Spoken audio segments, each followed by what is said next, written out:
At this point, I'm just waxing poetically about drinks and low-slung sofas. Hi, I'm Darren Jett. I'm an interior designer, and I am going to show you how to turn your living room into a conversation pit.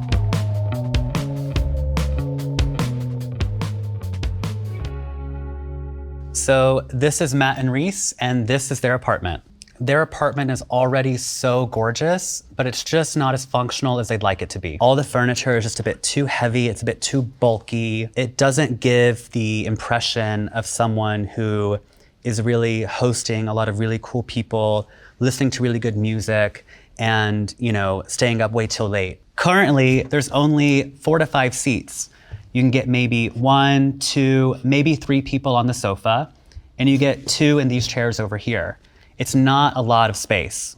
If they have a dinner party of 12 people and maybe other people show up afterwards, suddenly everyone's sitting around on the floor. So what I'd like to do is to solve for that.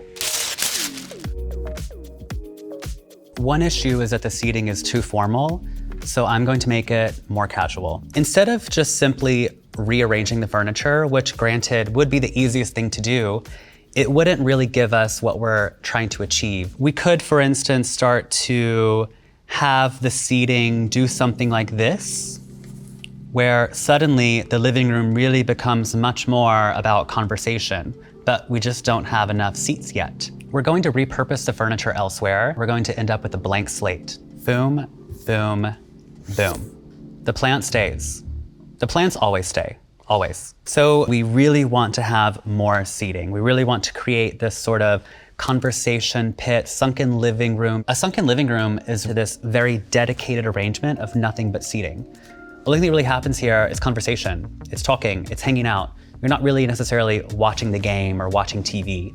Very 70s, very loose, very hedonistic. In a house, you can certainly dig in to create a sunken living room. Matt and Reese live in a historic townhouse. They can't dig in. Because we can't technically create a sunken living room, what we want to do is create instead very defined lines that allude to entering a sort of separate world within a world, right? We would have a modular seating on the left and modular seating on the right. This could easily fit 10, 12 people. What we're going to do is actually have everything be very low slung. If you have furniture that's quite low to the ground, you're automatically extremely relaxed. You're leaning back, you're sort of stretched out.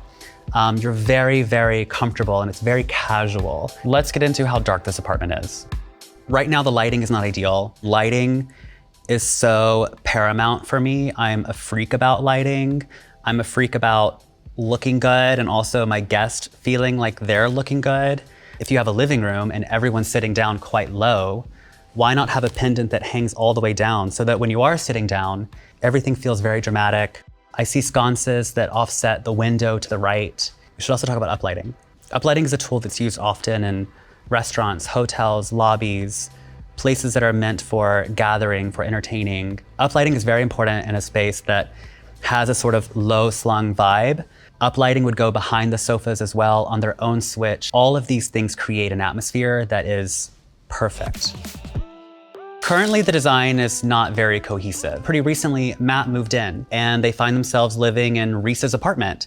So it's really time to bring their styles together and have a living room that really speaks both of their languages. These guys are very busy people and they really want a space that whenever they come into it, it feels very calm and very relaxing. I think that if we approach the design from a very minimalistic aesthetic, but influence it with some Japanese references, we might arrive at something that makes everyone very happy. Think about seating on a tatami mat. Suddenly you take something that feels in a sketch very 70s, but you add natural materials and it completely transports it to a different place. The blinds are a bit too heavy.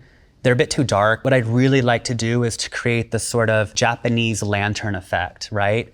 Imagine if we have a Roman shade made out of a very sort of thin, papery linen that comes down.